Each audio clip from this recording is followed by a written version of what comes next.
आज हम लोग एक लेसन पढ़ने जा रहे हैं जिस लेसन का नाम है ठोस अवस्था।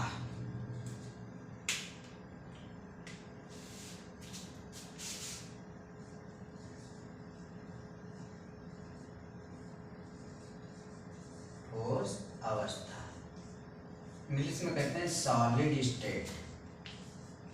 सॉलिड स्टेट इसे पढ़ने के पहले हम लोग जान ले, ये बोर्ड परीक्षा में 5-6 नंबर का क्वेश्चन इस लेसन से आता है। अब की बार तो कुछ ज़्यादा ही आया था, 8 नंबर से, और बहुत ही इम्पोर्टेंट लेसन है। ये बहुत पहले हमने तुमको बताया कि भौतिक की 3 अवस्थाएं होती हैं, ठोस, द्रव, गैस। देखिए, ठोस भौतिक की 3 अवस्थाएं होती हैं, ठोस, द्रव, गैस। वही पुरानी बात कि दुनिया हमारी किससे मिलकर बनी है? कण कण से। कौन कौन से कण हैं? Electron, proton, neutron. ये लोग मिल करके जिनका निर्माण करते हैं उनका नाम एटम, और एटम मिल करके मॉलिक्यूल, मॉलिक्यूल मिलकर के सेल बना देते हैं, कोशिका। अच्छा, इलेक्ट्रॉन, प्रोटॉन, न्यूट्रॉन मिलकर के एटम बनाते हैं। हमने तुमसे बताया था कि जब एटम तत्व स्वतंत्र अवस्था में होता है तो करता है रैंडम मोशन। क्या करता है? Random motion. मतलब अगर एक कण, एक तत्व को हम छोड़ दें तो हमेशा इसमें चलने की क्षमता होती है, उछलने। अब ये अगर कण दूर दूर स्थित है, दूर दूर है, तो इनमें चलने की क्षमता होगी, उछलने, तो इन्हें हम कहेंगे गैस। फ्लूइड, द्रव उस चीज को बोलते हैं जिसमें चलने की क्षमता होती है। फ्लूइड की परिभाषा है टेंडेंसी टू फ्लो, चलने की क्षमता पाई जाए उन्हें हम फ्लूइड कहते हैं। उनमें आता है द्रव और गैस। अच्छा, इन कणों को जब हम फोर्स लगा के थोड़ा पास पास लाते हैं और ये सिर्फ चल सकते हैं तो इन्हें हम कह देते हैं द्रव। और इनको इतना पास पास लाओ, इतना पास पास लाओ कि अब ये चल ना पाए, इनकी स्थिति को रोक दिया जाए, उस अवस्था को बोलते हैं ठोस अवस्था। मतलब इनमें कण बहुत पास पास। अच्छा, चल नहीं सकते लेकिन क्या अपना नेचर छोड़ देंगे? नहीं, नेचर नहीं छोड़ेंगे, ये अपनी जगह पे वाइब्रेट करते रहेंगे। जैसे आप कभी स्कूल में देखे हो घंटी, उस पर मारिए, देखिए टन से आवाज, जो आवाज आ रही है वो किसके कारण आ रही है? क्योंकि जो तत्व हैं क्या कर रहे हैं? वाइब्रेट कर रहे हैं, थर्रा रहे हैं अपनी जगह पे। और इसी अवस्था को जब कणों की स्थिति में परिवर्तन रुक जाए, वो अपना स्थान बदल ना पाए, इस अवस्था को हम बोलते हैं ठोस अवस्था। क्या बोलते हैं भैया? ठोस अवस्था। तो ठोस अवस्था क्या है? जिनमें कणों की स्थिति को रोक दिया जाए, उस अवस्था को क्या कहेंगे? ठोस अवस्था।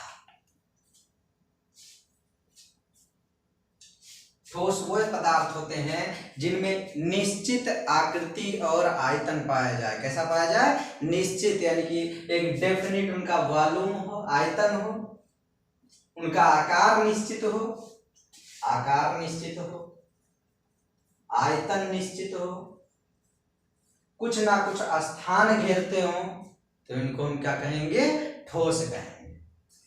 क्या कहेंगे? ठोस। तो ठोस कौन सी अवस्था है? वह अवस्था है जिसमें कणों की स्थिति रोक दी जाए, उस अवस्था को हम बोलेंगे ठोस अवस्था। चलो हम लोग देखते हैं थोड़ा सा। भैया हम क्या पढ़ रहे हैं? आपको कुछ पहले पढ़ रहा है कि ठोस अवस्था वह अवस्था है जिनमें कणों की स्थिति में परिवर्तन ना हो, स्थिति को रोक दिया जाए, उस अवस्था को हम क्या कहेंगे? ठोस अवस्था।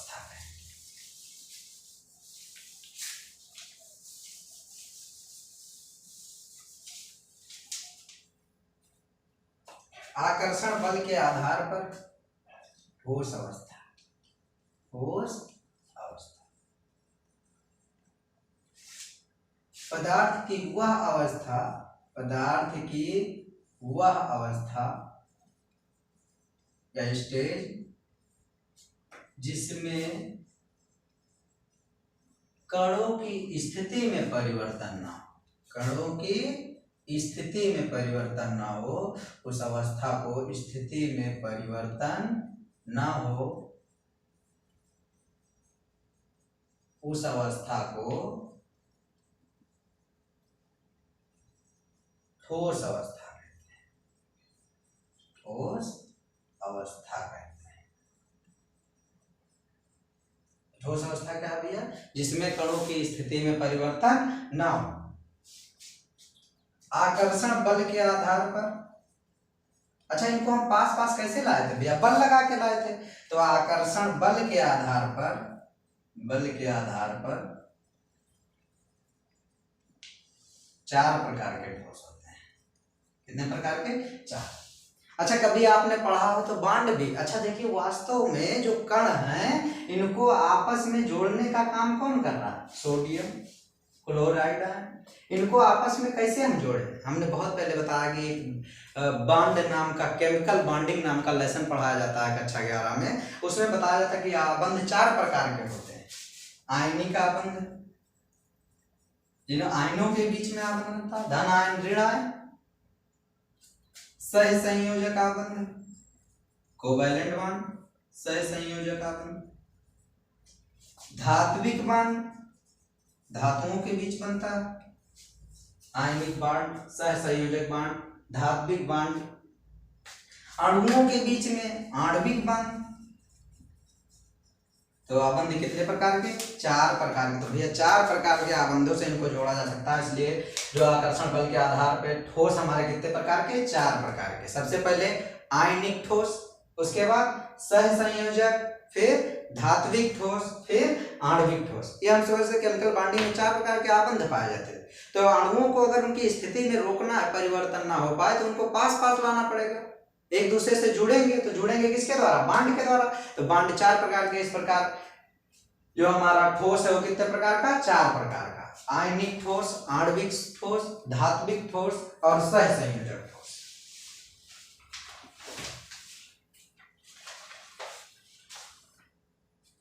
सबसे पहले आयनिक ठोस हम सीखेंगे। आयनिक ठोस कहाँ कहाँ बनता है, किसके बीच बनता है?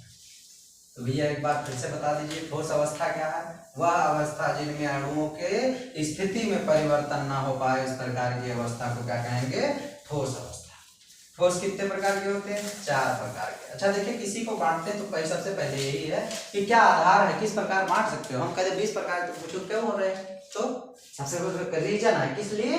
बल के आधार पे 4 प्रकार के आयनिक ठोस, सह संयोजक ठोस, धात्विक ठोस और आणविक ठोस। तो सबसे पहले हम क्या सीखेंगे? आणविक ठोस, आयनिक ठोस।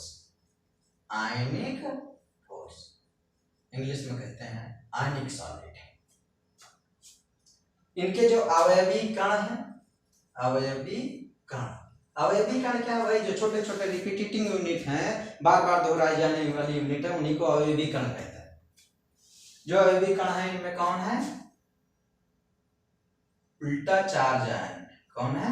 उल्टा आयन, यानी धन आयन और ऋण आयन। अच्छा देखिए, इनमें धन आयन और ऋण आयन को पास पास लाया जा रहा है। तो कभी आपने पढ़ा हो न्यूटन का नियम, तो उनका क्या कह रहे हैं? कूलाम का नियम।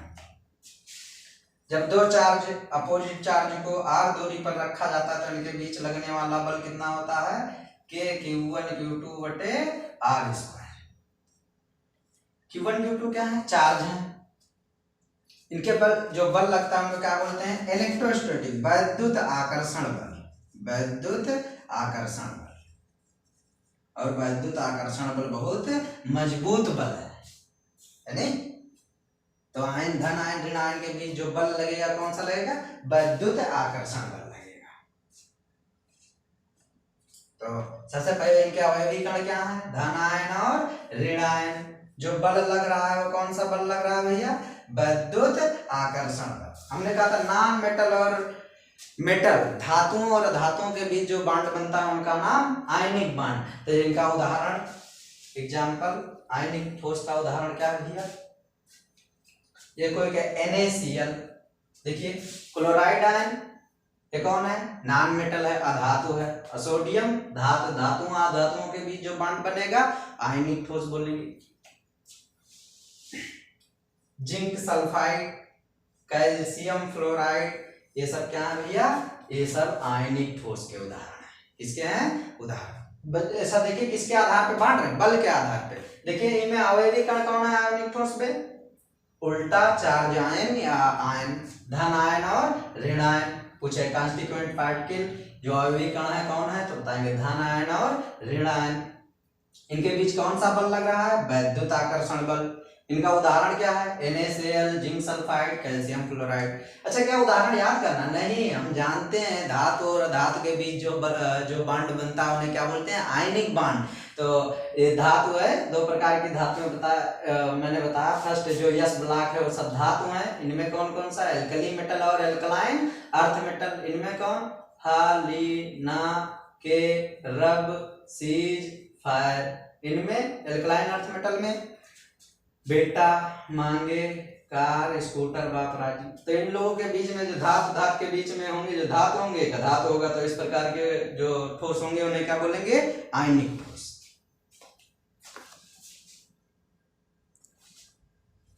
अच्छा आयनिक ठोस के बाद अब देख ले भैया धात्विक ठोस भी देख ले। तो आयनिक ठोस का खास बात क्या है कि इनमें जो आयन होंगे वो कौन से आयन होंगे, अपोजिटली चार्ज आयन, यानी कि उल्टा आयन, धन आयन और ऋण आयन। इनके बीच जो आकर्षण बल होगा वो कौन सा बल होगा, इलेक्ट्रोस्टैटिक फोर्स ऑफ अट्रैक्शन, यानी वैद्युत आकर्षण बल लगेगा। दूसरा कौन सा है भैया, धात्विक आणविक ठोस है, आणविक ठोस, आणविक ठोस। अच्छा अणुओं को क्या बोला था हमने, मॉलिक्यूल, तो इनका इंग्लिश में नाम है मॉलिक्यूलर सॉलिड, मॉलिक्यूलर सॉलिड। सबसे पहले इनका जो अवयवी कण है, अवयवी कण किन प्रकार के कणों से बने हैं ये भैया, ये अणुओं से मिलकर बने हैं। किससे, अणुओं से मिलकर बने हैं। अच्छा और इनका फोर्स ऑफ अट्रैक्शन क्या होगा, यानी कि किस प्रकार का बल लगेगा, इनके बीच जो बल लगता है वो होता है weak van der Waals force, weak van der Waals force, van der Waals force. अणुओं के बीच जो बल लगता है weak van der Waals force of attraction, van der Waals आकर्षण बल लगता है, अट्रैक्शन कौन सा बल लगता है, अवयवी कण इनके कौन है, अणु, और बल कौन सा लगेगा, वंडर वाल फोर्स लगेगा। इनका उदाहरण, अच्छा देखिए अणुओं को मिलाते हैं हम। अच्छा जो अणु है कि मॉलिक्यूल, मॉलिक्यूल किससे मिलकर, एटम तत्वों से मिलकर बने हैं। तो देखिए जैसे आई है तो एक के बीच तो कोई बॉन्ड बनेगा नहीं, बॉन्ड बनाने के लिए मिनिमम कितने लोग होने चाहिए, दो लोग। जैसे I2 लिखा हो कहीं, I2 एक ठोस है, आयनिक ठोस। कैसा ठोस है, आणविक ठोस है। अच्छा फास्फोरस, जब समान प्रकार के तत्व मिल जाए चार मिला दो, कोई पूछे कैसा ठोस है तो बोलेंगे आणविक ठोस है। यसेट, ग्रेफाइट, ग्रेफाइट ये सब कैसे ठोस हैं, सॉलिड, CO2 ये सब जो ठोस है भैया किसके उदाहरण हैं, आणविक ठोस। क्या आणविक ठोस याद करना नहीं भैया, आणविक अणुओं से मिलकर बना होगा। अणु किससे मिलकर बने होते हैं, तत्वों से मिलकर के। एक तत्व तो कोई बॉन्ड बनाएगा नहीं, मिनिमम दो होने चाहिए। तो देखिए आई जैसा I2, P4, acid, graphite, solid, CO2 सब कैसे ठोस हैं, आणविक ठोस है।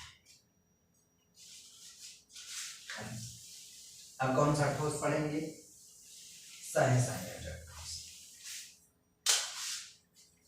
कौन सा ठोस, सहसंयोजक ठोस।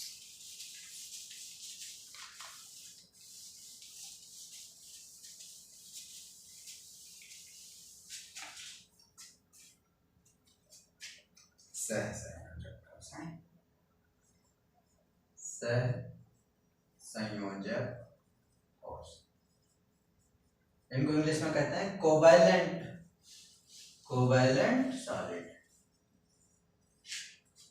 सहसंयोजक ठोस क्या, सबसे पहले एक जो इनके अवयवी कण होंगे कौन होंगे भैया, अवयवी कण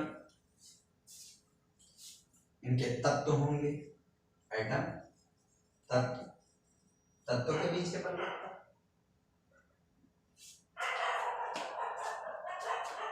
जो बल लगेगा कौन सा बल लगेगा, सहसंयोजक। संयोजक आबंध।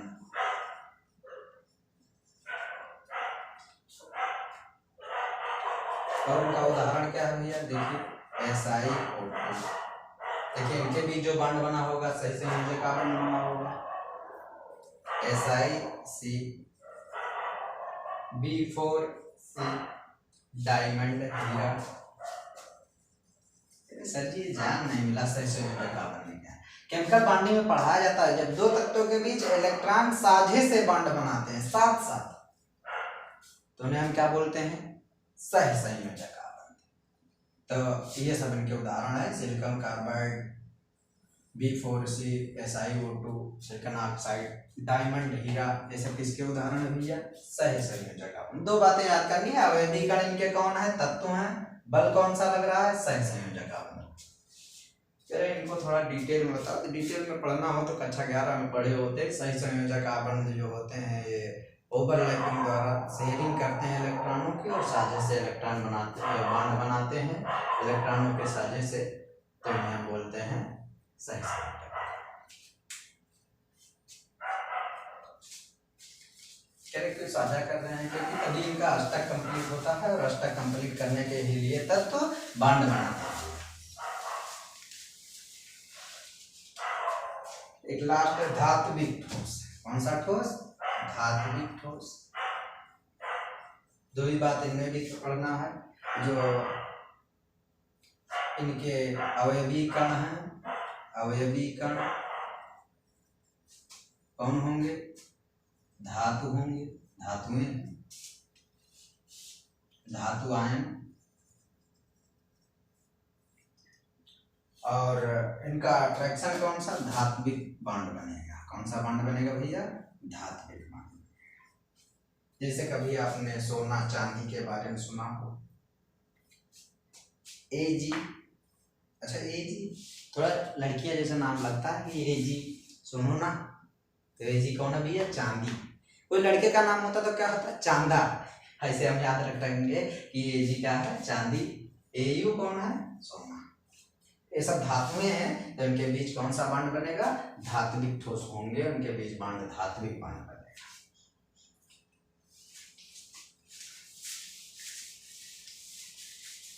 तो कितने प्रकार के बॉन्ड बताए भैया, एक बार फिर से देख लेते हैं।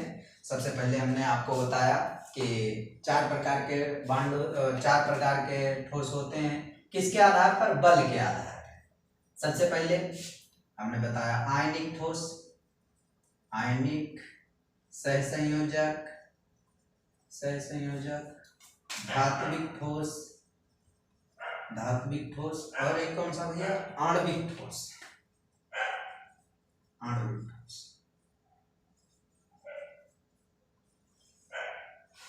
इधर हम लिख ले कॉन्स्टिट्यूएंट पार्ट के, हिंदी में आप लिख लेना अवयवीकरण।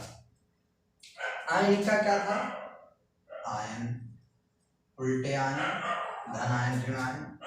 सहसंयोजक में क्या था, तत्व। धातु में क्या था, धातु, आयन। और अणुओं में क्या था, अणु। इनके बीच, आयनिक के बीच जो बल लगता था उसका नाम वैद्युत आकर्षण बल, वैद्युत आकर्षण बल। सहसंयोजक के बीच सहसंयोजक आबंध, सहसंयोजक आबंध। धातुओं के बीच धात्विक बॉन्ड बनता था, धात्विक बॉन्ड। और अणुओं के बीच आणविक बॉन्ड बनता था, एवं उन्हीं का नाम हमने क्या बताया था भैया, wonder Waals force of attraction, van der वाल। अच्छा ये बहुत वीक बल है, कैसा बल है, बहुत वीक।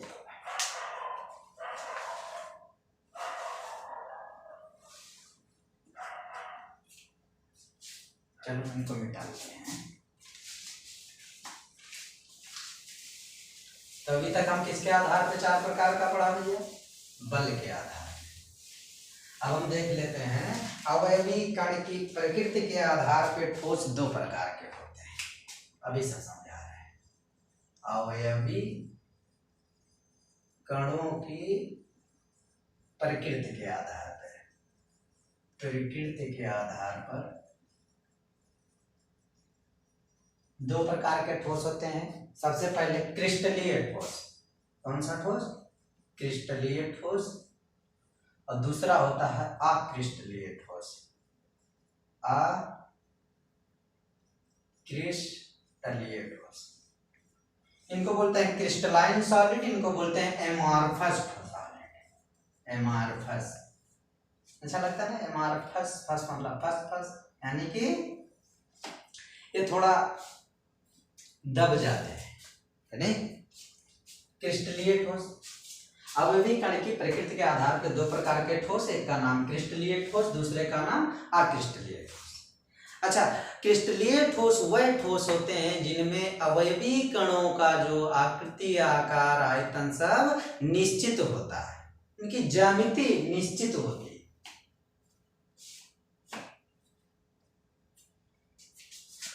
वह ठोस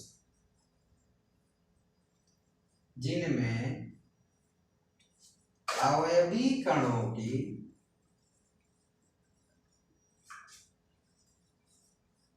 नियमित ज्यामिति पाई जाए, नियमित ज्यामिति पाई जाए, क्रिस्टलीय ठोस कहलाते हैं। कैसे ठोस कहलाते हैं? क्रिस्टलीय ठोस।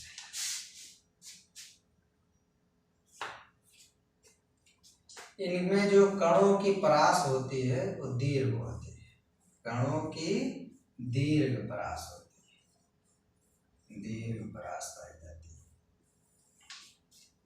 कणों की दीर्घ परास पाई जाती है।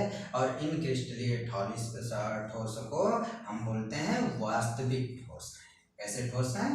वास्तविक ठोस।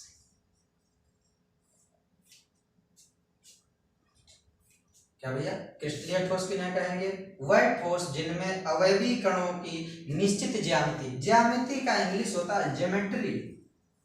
ज्योमेट्री, कभी आपने ज्योमेट्री बॉक्स देखा और उससे क्या करते थे? आकृति आयतन बनाते थे। इसका मतलब इनका आकृति और आयतन सब कैसा होगा? निश्चित होगा। इस प्रकार के ठोस को हम बोलेंगे क्रिस्टलीय ठोस। वह ठोस जिनमें अवयवी कणों की निश्चित ज्यामिति, आकार, आयतन पाया जाता है उन्हें हम क्रिस्टलीय ठोस कहते हैं। और इनकी जो कणों की परास होती है कैसी होती है? थोड़ा दीर्घ होती है। और ये कैसे ठोस होते हैं? क्रिस्टलीय ठोस। और इनको हम वास्तविक ठोस बोलते हैं। अच्छा, जब वास्तव में ये ठोस है तो ठोस क्या था? थोड़ा सा फील करो, ठोस क्या था? हमने बताया था कि अणुओं को इतना पास पास लाओ, इतना पास पास लाओ कि उनकी वो चल ना सके, उनकी स्थिति में परिवर्तन रुक जाए। इसका मतलब ये अगर वास्तविक ठोस हैं तो इनके बीच आबंध बहुत मजबूत होंगे। कैसे होंगे? बहुत मजबूत होंगे। और जब आबंध मजबूत होंगे तो इनको हम अलग नहीं कर पाएंगे। और जब ये अलग नहीं होंगे तो इनमें रैंडम मोशन नहीं आएगी। इसका मतलब इनका आबंध बहुत पास पास है। अब देखिए भैया, जब ये बहुत मजबूत बल से बंधे हैं तो इनको दूर करना बहुत मुश्किल। इसलिए कहते हैं कि देखिए, जब हम इनको तोड़ेंगे, अलग होंगे तो क्या बनेंगे? थोड़ा दूर दूर जाएंगे तो द्रव हो जाएंगे, और दूर दूर जाएंगे तो गैस हो जाएंगे। और गलने को बोलते हैं गलनांक, और उबलने को बोलते हैं क्वथनांक। इसलिए जो क्रिस्टलीय ठोस हैं इनका जो गलनांक और क्वथनांक होता है बहुत ज्यादा होता है। क्रिस्टलीय ठोस का क्वथनांक और गलनांक बहुत ज्यादा होता है। अरे, इनको हम वास्तविक ठोस बोल रहे हैं। ठोस की परिभाषा हमने बताई थी कि ठोस वह होते हैं जिनमें कणों की आकृति और आयतन को, मतलब कणों की स्थिति में परिवर्तन को रोक दिया जाए, उन्हें हम बोलते हैं ठोस। तो ये भैया अगर वास्तविक ठोस हैं, इसका मतलब कि इनके बीच बहुत मजबूत बल है। और अगर मजबूत बल है तो उनको दूर करने के लिए ऊर्जा देनी पड़ेगी, बहुत ज्यादा देनी पड़ेगी, और इसलिए अलग नहीं हो पाएंगे। तो इनके ये अलग जल्दी नहीं होंगे तो इनका गलना क्या है? इनका थोड़ा दूर हो जाना, द्रव बन जाना। और दूर हो जाना, जब बांड बिल्कुल टूट जाएंगे तो गैस बन जाएंगे। तो गलना और क्वथनांक दोनों अलग। वह तापमान जिस पर कोई चीज गलने लगे गलनांक बोलते हैं, वह तापमान जिस पर कोई चीज उबलने लगे क्वथनांक बोलते हैं। तो इनका मेल्टिंग पॉइंट और बॉइलिंग पॉइंट यानी गलनांक और क्वथनांक दोनों बहुत ज्यादा होंगे। किनके? क्रिस्टलीय ठोस।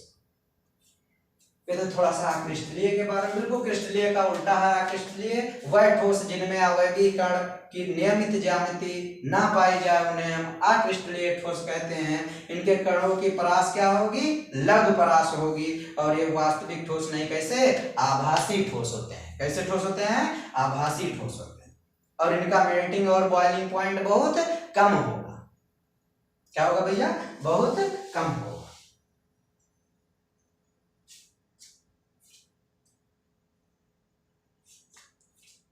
अच्छा, ये जो है इनको बोलते हैं थोड़ा कि क्रिस्टलीय ठोस विषम दैशिक होते हैं। विषम दैशिक होते हैं, मतलब विषम दैशिक इनको ये बोलते हैं कि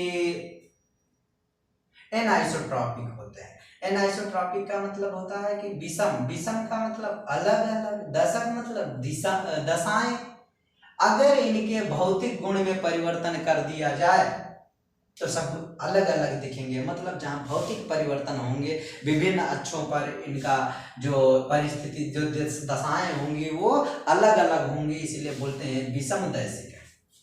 मतलब अगर भौतिक गुणों में परिवर्तन करोगे तो इनके ठोस में परिवर्तन हो जाएगा, दशा में परिवर्तन हो जाएगा, इन्हें हम बोलेंगे विषम दैशिक। अच्छा, इनका उल्टा ही आकृष्टलीय कैसे होंगे? समदैशिक होंगे।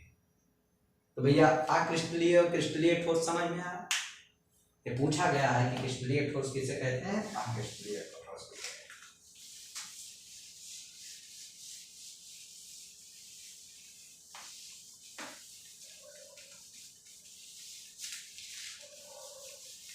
हैं। एक बार ये भी आया बोर्ड परीक्षा में कि क्रिस्टलीय ठोस और अक्रिस्टलीय ठोस में अंतर बताएं। तो हमको तो लगता है आप लोग भी बता देंगे अब अंतर। पहला अंतर क्या? इधर लिखेंगे हम क्रिस्टलीय और इधर लिखेंगे अक्रिस्टलीय।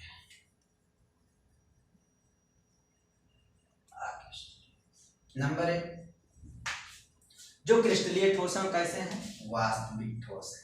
कैसे हैं भैया? वास्तविक ठोस हैं। और अक्रिस्टलीय कैसे होंगे? आभासी ठोस होंगे। आभासी ठोस।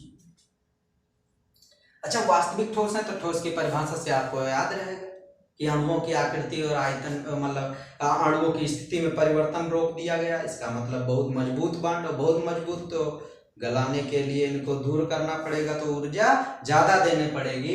इसका मतलब इनका गलनांक और क्वथनांक बहुत ज्यादा होता है। गलनांक और क्वथनांक ज्यादा होता है, ज्यादा होता है। इधर क्या लिखेंगे भैया? इधर क्या लिखेंगे? इनका गलनांक और क्वथनांक कम होता है। इनका गलनांक और क्वथनांक, अच्छा गलनांक क्वथनांक समझ में आ रहा है? वह तापमान जिस पर कोई चीज गलने लगे गलनांक, वह तापमान जिस पर कोई चीज उबलने लगे क्वथनांक कहेंगे। अच्छा, ये 2 हो गया। तीसरा हमने बताया कि ये विषम दैशिक होते हैं। कैसे होते हैं? विषम दैशिक होते हैं। मतलब अगर अक्ष बदल देंगे तो इनका जो दिशा, दशाएं हैं वो बदल जाएंगी। भौतिक अवस्था में परिवर्तन करोगे तो इनमें भी परिवर्तन हो जाएगा, इसलिए इन्हें विषम दैशिक कहते हैं। और ये कैसे होंगे? समदैशिक होंगे। अच्छा, उसके बाद इनका दीर्घ परास होता है। दीर्घ परास होगा तो इनका लघु परास होगा। और भैया कुछ?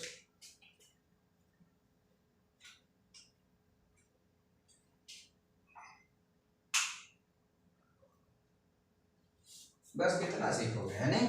क्रिस्टलीय ठोस, अक्रिस्टलीय ठोस तुमको पता ही चल गया। तुम्हारी किताब कुछ लिखती है ये, हाँ ठीक है। वह ठोस जिनके कणों की दीर्घ परास होगी क्या कहलाएंगे भैया? क्रिस्टलीय। वह ठोस जिनमें लघु परास होगी उन्हें अक्रिस्टलीय। भाई इतनी बात आप पढ़ो, कितना पढ़ोगे? ज्यादा पढ़ोगे पागल हो जाओगे। आज के लिए इतना ही काफी। और देखिए, इनमें जो बात नहीं समझ में आई हमारे ग्रुप पर भेजिए, हम आपको सब क्वेश्चन बताएंगे और आप लगे रहिए। हम पूरी विद्या सॉल्व करेंगे अब की बार, है नहीं? यूट्यूब पर पूरी विद्या सॉल्व किया जाएगा। अभी हमारा पेपर होने वाला है, थोड़ा फ्री हो जाए फिर हम खूब पढ़ाएंगे, है नहीं? आप लोग भी मेहनत करिए। और आज जितना पढ़ाया गया उतना तो समझ में आया होगा कि बल के आधार पर 4 प्रकार के होते हैं। कौन कौन से? आयनिक ठोस, सहसंयोजक ठोस, धात्विक ठोस और आणविक ठोस। और अवयवी कण की प्रकृति के आधार पर कितने प्रकार के होते हैं भैया?